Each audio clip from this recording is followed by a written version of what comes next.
Dunyoda shunday davlatlar borki, u yerlarda ayol bo'lib tug'ilish faqat dahshat hadya etadi.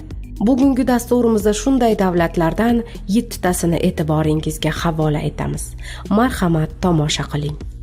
Birinchi davlat Gvatemala. Gvatemala erkaklari uchun oilasidagi ayollarni ko'z ko'rib quloq eshitmagan darajada xo'rlash va nomusini bulg'ash odatiy hol hisoblanadi. Buning uchun erkaklarga nisbatan qonuniy jazo ko'zda tutilmagan. Ikkinchi davlat Pokiston.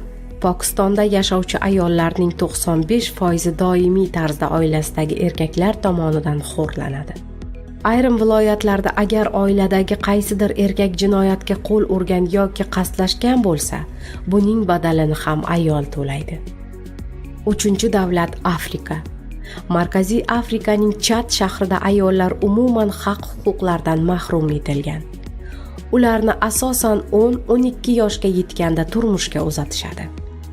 To'rtinchi davlat Afg'oniston. Afg'onistonda ayollar o'rtacha 45 yil umr ko'radi.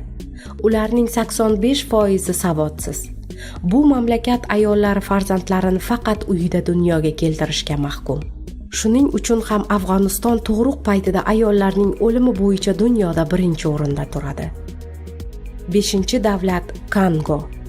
Kongo Demokratik Respublikasida hanuz urushlar davom etayotgani sababli ayollar frontning old chizig'ida jang olib borishga mahkum. Shuning uchun ular orasida shahid ketganlari ko'p. Juda ko'pchiligi esa asirga tushib dushman tarafidan xo'rlanadi. Nomusi paymol qilinadi. Kongo ayoli erining ruxsatisiz biror hujjatga imzo qo'yish huquqidan mahrum etilgan. 6-davlat Sudan. Sudan hukumat rahbarlari ayollar huquqini himoya qiluvchi qonunlar yaratishga urinmoqda. Ammo hozircha bu urinishlar natija bermayapti. Aytishlaricha so'nggi 10 yil ichida o'g'irlab ketilgan, nomusi toptalgan va o'ldirilgan Sudan ayollari soni 1 million nafardan oshib ketgan. Va nihoyat 7-davlat Hindiston. Hindiston ayollarining qariyb 80% oilasidagi xo'rliklarga bardosh qilishga majbur. Bu mamlakatda har yarim soatda ayol kishining nomusi poymol qilinadi. Mamlakat ichkarisida odamlar olib sotiladigan alohida bozorlar bor. Bu bozorlarda ayollar, qizlar esa qimmat narxda sotib olinadi. Hindiston qizlari 18 yoshga yetmay turmushga uzatiladi.